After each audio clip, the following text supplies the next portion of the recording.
Good morning and welcome to the Saturday, April 16th meeting of TV Toastmasters. I'd like to welcome you and join us looking in from home, but also our guests in the audience, Larissa Goebel as well as Sharon West. Thanks for joining us today. And fellow Toastmasters, we have an exciting meeting in store for you. You can find out more about our club at www.tvtoastmasters.com. I'd now like to turn it over to our Toastmaster for today, Ms. Carol Cormally.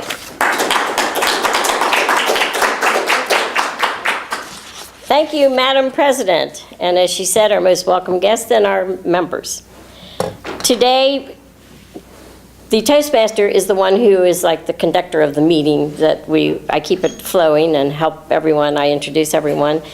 And the meeting, if you look at your agenda, we have impromptu, the word of the day, that the challenge is to use it when you come up to the lectern, and they'll count the ums and the ahs. We will have the table topics impromptu speaking, where you're asked a question not of your choosing, and you have 1 to 2 minutes to answer that. And then we have the two speakers, and we will have the general evaluator that will do the feedback part of the meeting and introduce the evaluators, and we have the grammarian report and the timer report.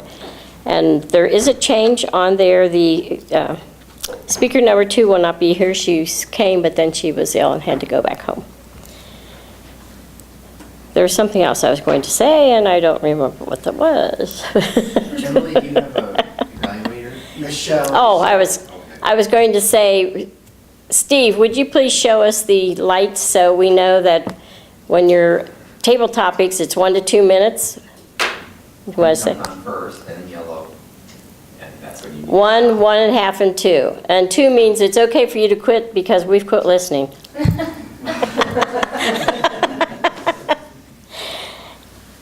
And for the speeches, it will be 4 to 6 minutes for the first speech by Vicki Hart with her icebreaker, and then 5 to 7 for the second speech. And they sound very interesting. I would like to get started with our word of the day, which is from Richard Gant, the grammarian and the word of the day.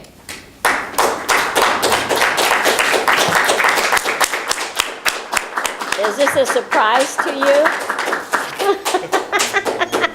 I had not realized I was responsible for the word of the day today.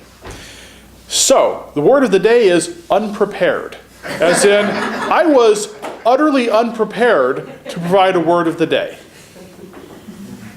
Madam Toastmaster? Okay, thank you. I didn't point that out to you before you got up here. When people don't sign up online and there's empty roles, I just assign them the role, but I don't always remember to tell them ahead of time so they are prepared. And the challenge is to use the word of the day. So all of us have been unprepared for different things. Our next portion of the meeting is the table topics, the impromptu speaking. Emily Garrett will be our table topics master today. Thank you. I was slightly prepared for this. I had 2 questions. I made up one right before I came in. And in this segment, I'll ask a question, and then I'll call on someone, and then you have from the time I call on you till you get up here to think of what you're going to say. And then when the green light goes on, you're good. When the red light goes on, that's enough. My first question is, and I don't really have a theme, just what's going on these days. The largest cat in the Guinness World Book of Records is a 418-pound tiger named Hercules. He lives in the Myrtle Beach Safari. Are you a cat person or a dog person, iguana, parakeet? Which is it? Steve?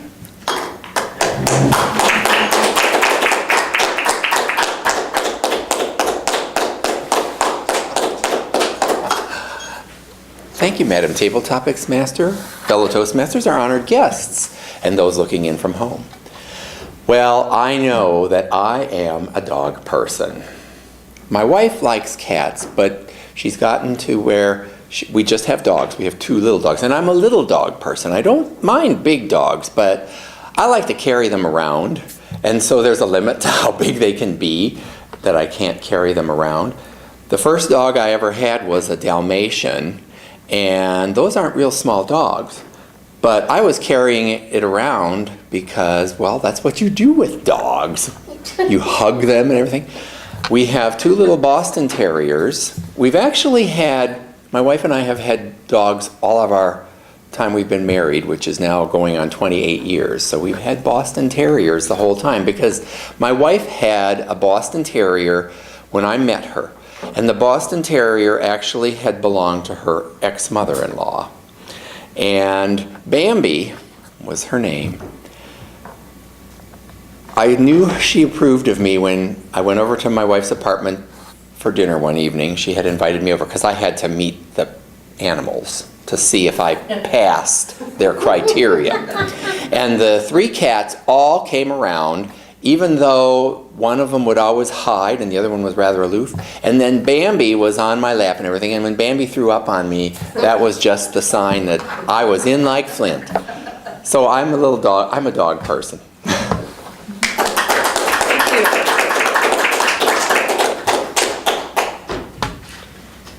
My second question, and the most fun thing about table topics to me, well, it's fun to be a speaker, but it's more fun making up the questions. My coworkers have the travel bug, and one coworker is coming back on Monday after a tour of Scandinavia. His wife was doing a presentation in Norway, so he thought he'd make a 2-week trip of it. And another one is leaving next week for the UK for 2 weeks. So it's fun to travel around and visit places, but if you were going to move outside of the U.S., where would you move? Larissa?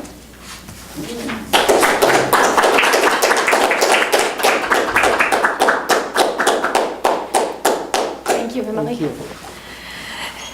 If I were to move outside of the U.S., there's a number of places I would probably choose to try. So I do have the travel bug myself. Later this summer, I will be visiting Italy with my in-laws. Actually having a planning meeting this evening at my house to plan all the different sites that we'll see in Rome, Florence, and Venice. If I were to choose a place to live for a significant amount of time, I would probably go with someplace where English is the first language. Be in my comfort zone there. However, I would like to be challenged a little bit and step outside of my comfort zone and be thrown into that society where I am forced to learn a second language. I admire those who do have a multiple language skill set. So looking at in the European region, I would say, maybe Ireland, the UK, somewhere in the UK, the Netherlands, someplace like that. Italy, who wouldn't want to live in Italy and drink wine and see all the wonderful sights that Italy has to offer. I'd like to be a little more adventurous and, suggest someplace like Thailand. I'm an avid scuba diver, so being close to the ocean and the coral reef, I think would be fantastic. So, I would be up for being adventurous and living abroad. So, thank you, Emily. It's a little more difficult to pick a place to stay rather than just to visit. My next question is about something I saw in the news this morning. Jack McCullough, who was serving a life term in prison since 1957 for a murder that he did not commit, was freed just today or yesterday, I'm not sure which, after 59 years in prison. He's 76 years old. Put yourself in his shoes. If you were Jack, what's the first thing you would do when you get out? Rich?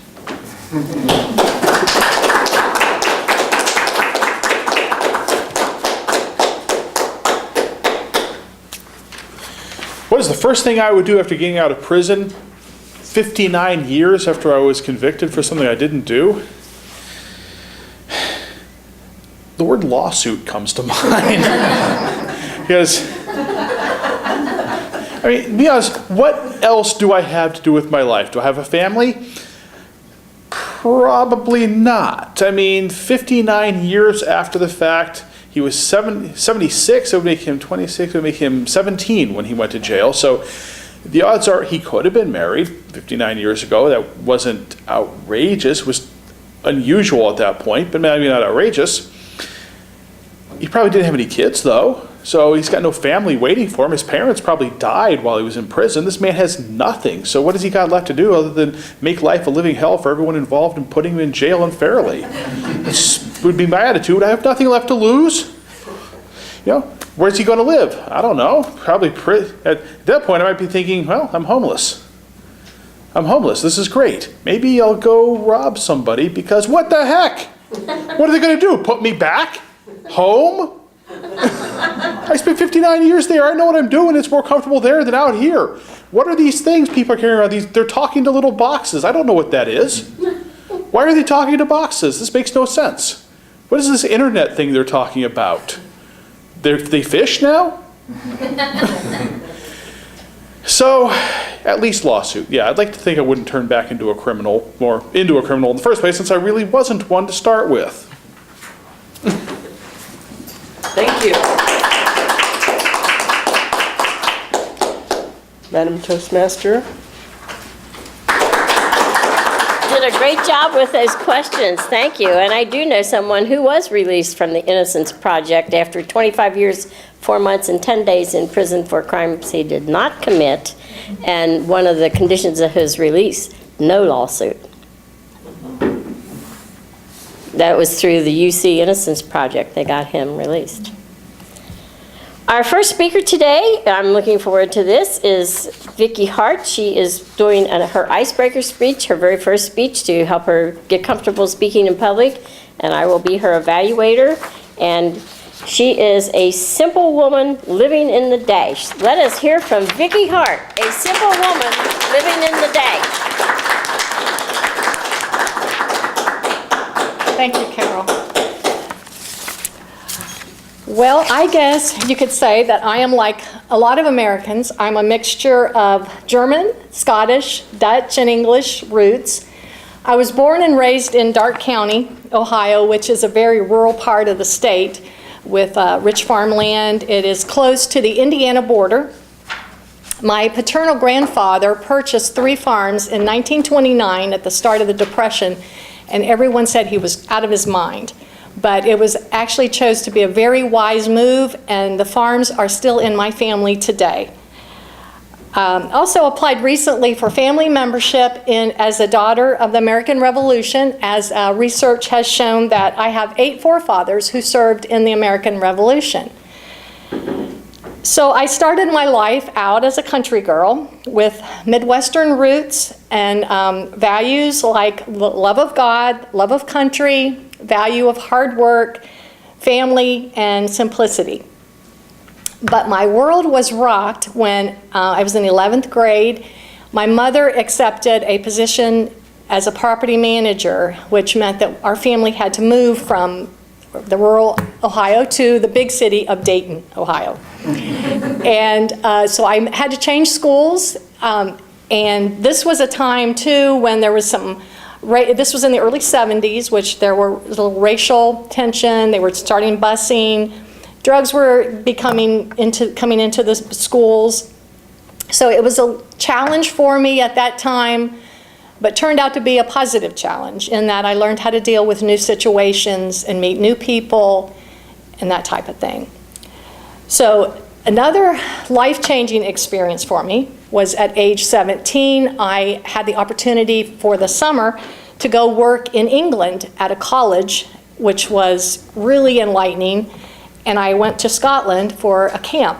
And at the camp, there were kids there from all over Europe.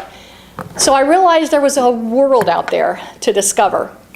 And it sparked an interest in travel, sparked an interest in meeting people of different cultures and different backgrounds. And that has continued in my life today. I love doing that. I went to college in East Texas, spent 2 years there where I met my husband. He was from Eastern North Carolina. We decided to start our life together in Winston-Salem, North Carolina, which is a beautiful part of the Piedmont. And we started our family there. 5 years after that, our son was born, and 2.5 years after that, our daughter was born. So our life was going along fairly normal, I guess, as normal as life can be, I suppose. When he was offered he had a very good corporate position, but he was offered a job as an associate pastor for the church we were attending. This was a very life-changing thing that happened for us. We decided to accept this calling, so he left a very secure position to work for more hours and less money, and so that was a life change, I must say. Our journey took us to Augusta, Georgia, to Birmingham, Alabama, and then to Buffalo, New York. That was quite a transition.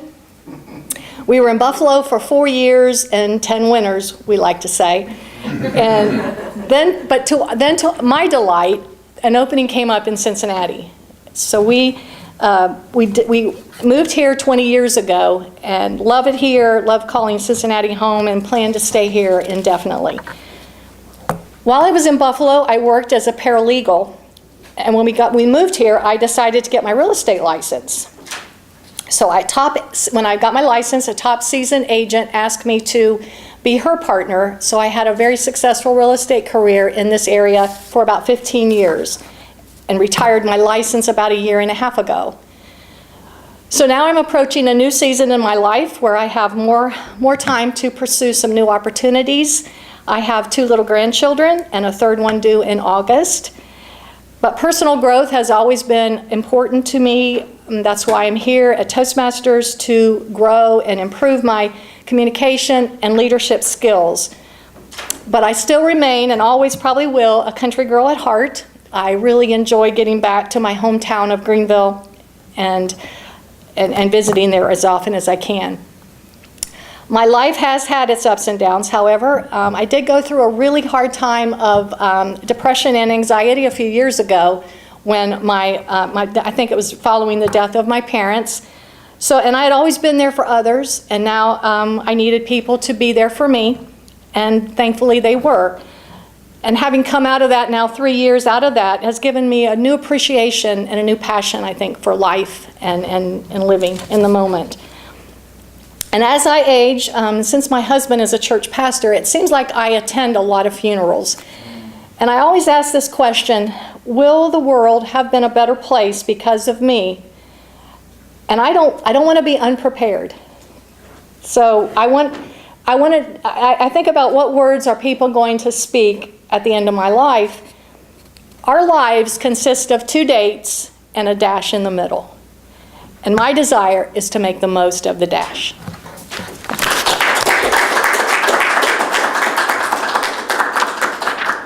What a great beginning speech. And if you will please give us 1 minute on the timer, Steve, so that we can write some notes to her.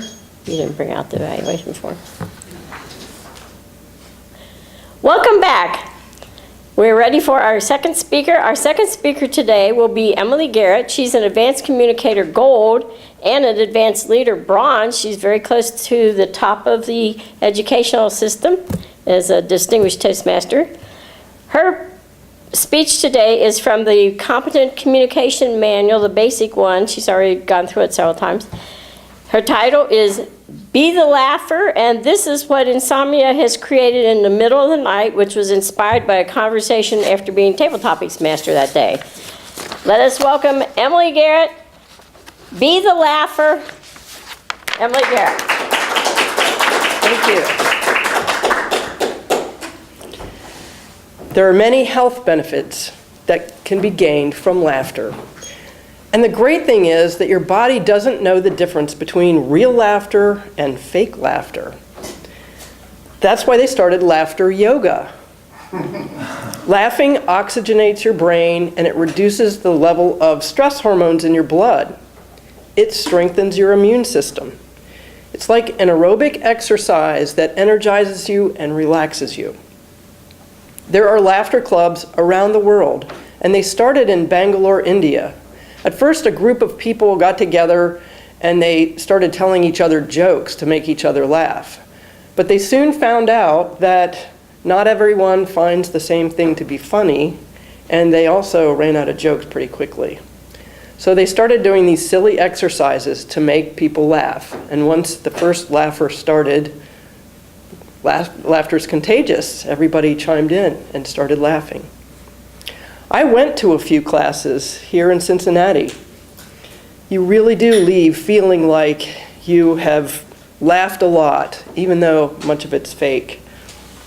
And it makes you more likely to laugh after the class. In fact, on the way home from the class, I laughed at how silly it was for a room full of people to be fake laughing. Later in the evening, after using all my laughing muscles, I just felt like laughing. And my son said, "Mom, stop it. Nothing's funny.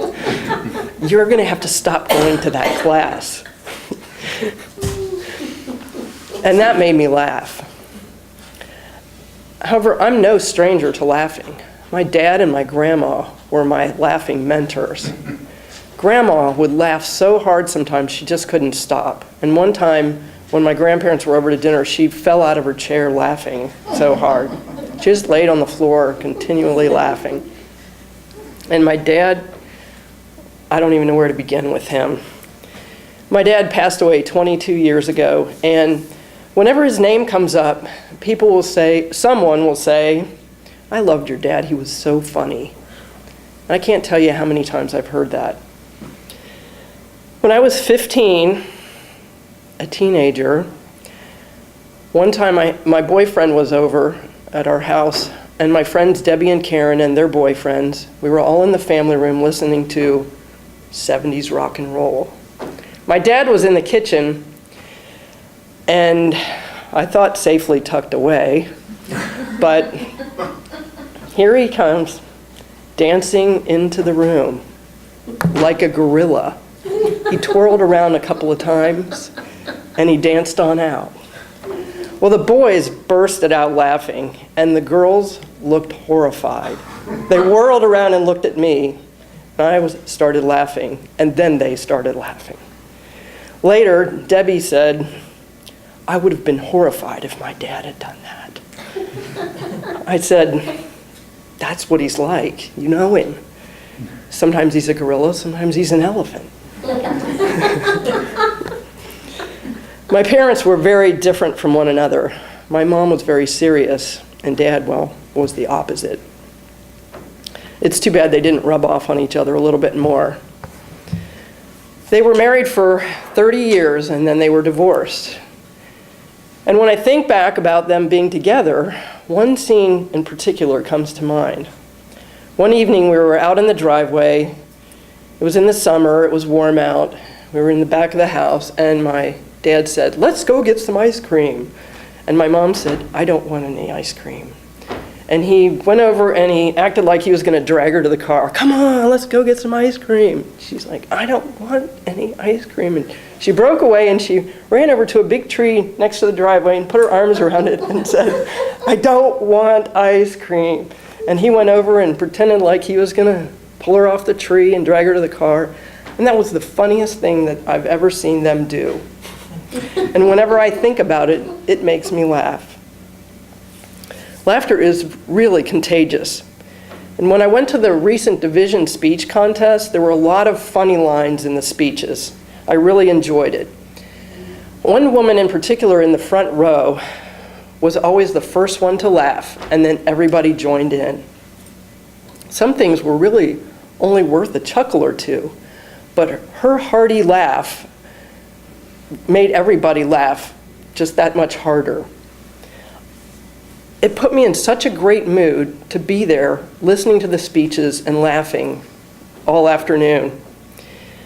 I don't laugh that much when I'm at work, creating system training in front of my computer. You know what I mean? People like the laugher are great to be around. Laughter is a positive energy that brings people together and improves relationships. And if you laugh more, people enjoy being around you. The woman at the Toastmaster speech contest may have been responsible for helping improve the health of 30 to 40 people that day. Be the laugher. It's a health benefit to everyone around you. Thank you.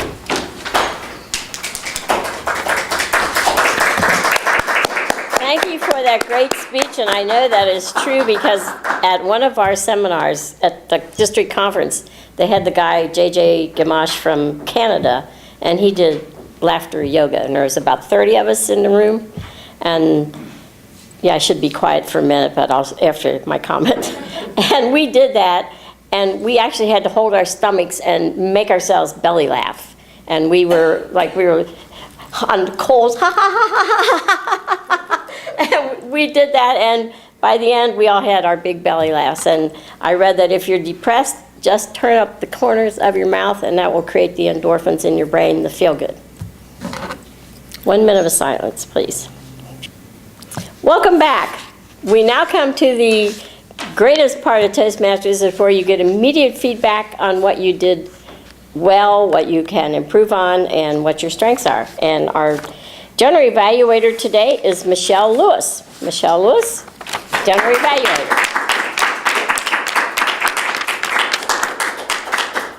Thank you, Madam Toastmaster. I was a little bit unprepared for that, but now we are going into the most important part of the meeting today, and that's when our speakers get feedback, and this helps them improve upon their communication and also to understand the areas that they do well. But I can't do this without a team, and today my team is going to consist of Carol Cormeling will be giving the evaluation for Vicki Hart's speech. I will be giving the evaluation for Emily. We also have Steve acting as timer and Rich acting as grammarian. So definitely a team today that will help give feedback to all of our participants, but also the general flow of the meeting. So I'm going to start by introducing Carol Cormeling, who will be giving the evaluation for Vicki Hart. Carol? Thank you, Madam General Evaluator. Vicki, I loved your speech. I liked the values that you had. I liked the content. I liked the way you had organized your speech. I liked we got to know you very well, and I think it's great that your husband left his business to be a pastor. That's a great calling, and I know that you've probably influenced many, many people. And for living in the dash, you are definitely you're accomplishing things between the dash, because that's on your tombstone, as you said. That's all your birth date and death date, and everything else is the dash in between.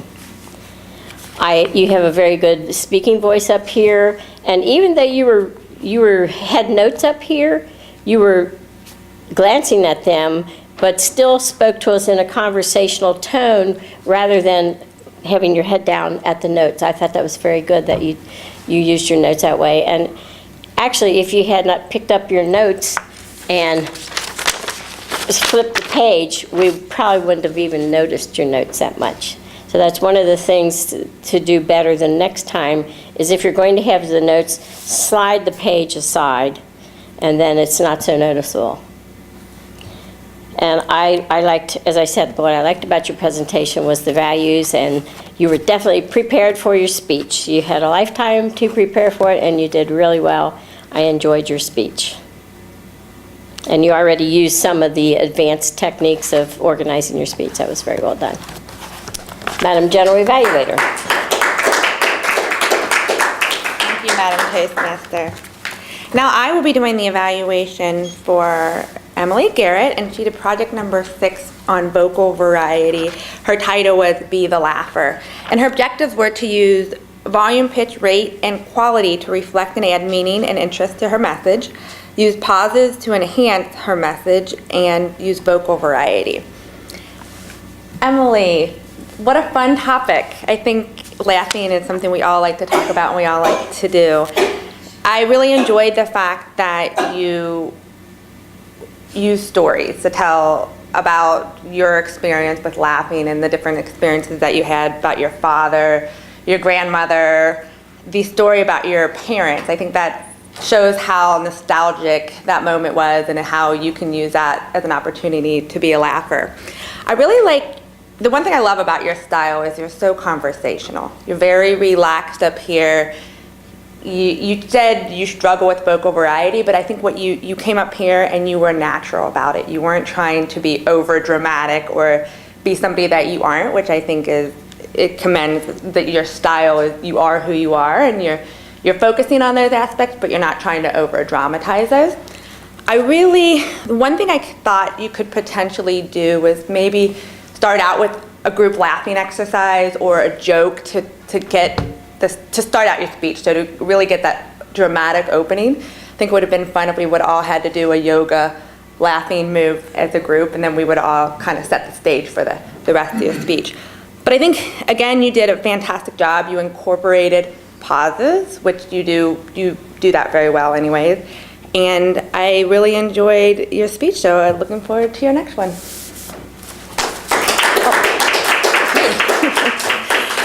And now I am going to ask our grammarian, Rich Gant, to come up and give feedback on uses of crutch words, improper language, the word of the day, and I think he is now prepared to give us his feedback. Thank you. All right. So we'll start with Michelle, our president and general evaluator for today. You were general evaluator, or did I get that wrong? I did not get that wrong. Okay. So I heard you once and hesitate once, so very well done. You also used the word of the day once. Carol, no ums at all. There were twice where you stumbled a little bit of your words. It was very subtle. If it had been one of our new people, I don't know if I would have even counted it as, our multiple distinguished Toastmaster. Something to watch out for, but you did a great job still. And you used the word of the day once as well. You were very prepared to be unprepared in that case. Emily, 2 little hesitations during your speech. No ums that I heard though. Used the word of the day once. Vicky, I counted 17 ums. A lot of that just comes with practice. It was your first speech. Really, is not the thing you should be worrying about with your first speech. The first speech is usually when you're worrying about, am I going to pass out in front of these people and have it recorded for posterity? So you did a great job. You didn't use the word of the day, but again, you were working from a prepared speech. You did? Mm-hmm. You did. I was unprepared for that. So you did use it. I stand corrected. Steve, I heard no ums from you in your table topics. No hesitations, no false starts. No word of the day either that I noticed. Am I wrong? Oh, good. I got that one right. Okay, me, I haven't the slightest idea if I heard any ums or ahs myself, because they are really the hardest thing in the world for you to catch yourself doing. I did use the word of the day a few times. I had the advantage, though, of being the person who came up with it. So I got to work it into my conversation just telling you what it was. So I don't know if that counts or not. And then Larissa, I feel terrible anytime I have to do this to a brand new person who's just visiting. I counted 20 ums and one for myself. I just heard it there. So, but still, you got up, you spoke, you did a great job. The ums are the last thing you want to worry about when you're first getting started. So, wonderful job, everybody. Thank you, Rich. Rich did a fantastic job today of preparing himself when he was utterly unprepared. So great way to, there's an ah right there. Great way to transition into an uncomfortable situation. I'm now going to ask our timer, Steve Ehrenhold, to come up and give the timer's report.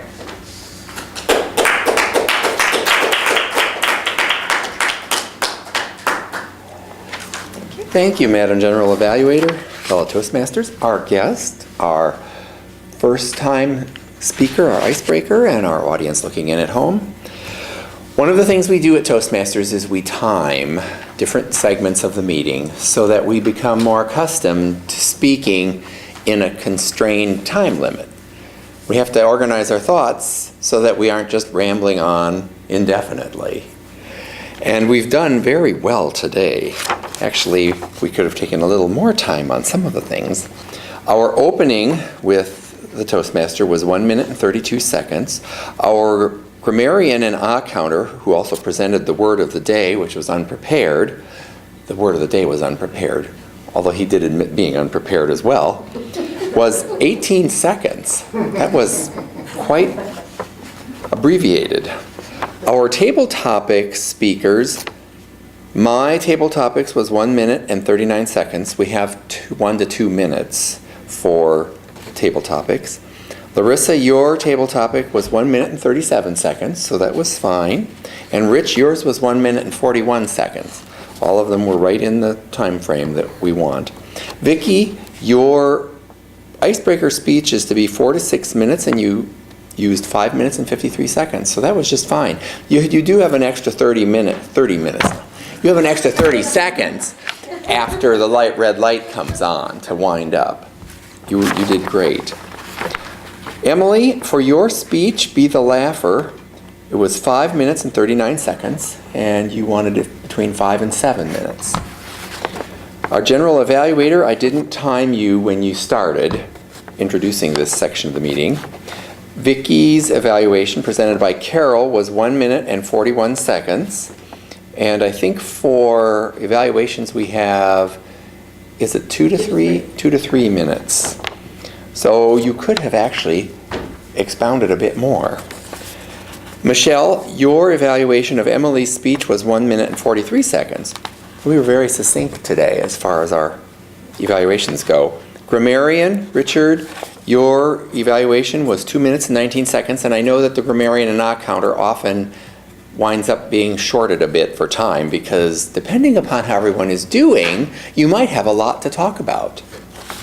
And my timer report, I'm not timing myself, so I have a free pass. Madam General Evaluator. Thank you, Steve. So just a few quick comments on the meeting today. I thought it was very efficient. We did get started a little bit late, I believe, but Carol can probably tell me what time we actually got started. Well, I did. I had the Toastmasters at 30. No, I didn't. We were on time. We were on time. Good. I honestly didn't pay attention to when we started. Okay, perfect. So we got started on time. I wanted to say, Vicki, what a wonderful speech. It gave us such insight to who you are. I know it's such a heartwarming story, and I think it gives us a little idea of why you're here and some of your goals and aspirations and your roots. So it's always nice to learn a little bit about our other members. So great job today. Wonderful speech, as always. So entertaining, and I'm now going to look into these laughing classes because I think we could have some fun. Feedback today, you did a great job, Carol, as always. I know you say that evaluating is your weakness, but I think you are a very good listener and you do a fantastic job. So there wasn't anything else that I would have recommended. And as far as my evaluation, well, I did awesome too. I was efficient, 1 minute and 40 seconds. But overall, what a great meeting. Again, I commented on Rich being unprepared, but I think you did a great job of getting yourself out of that situation. And it's Steve, you're always on top of it, keeping time. So great job, everyone. And I'm now going to call our Toastmaster back up. Carol? Thank you, Madam General Evaluator. Did you want your book back? I'm going to come right back up. Oh, okay. I just think we had a fantastic meeting for not having all the roles filled when we started this morning. We had them all filled, and great word that you came up with, Rich, the unprepared. That was really good. And I hope everyone will come back, and if you want to join, I'm also the treasurer of the club, and if you'd like to join us, we'd be willing to help you today. And I would turn it back to our president, Michelle Lewis. And we coordinated our outfits today. I'm now going to close the Saturday, April 16th meeting of TV Toastmasters.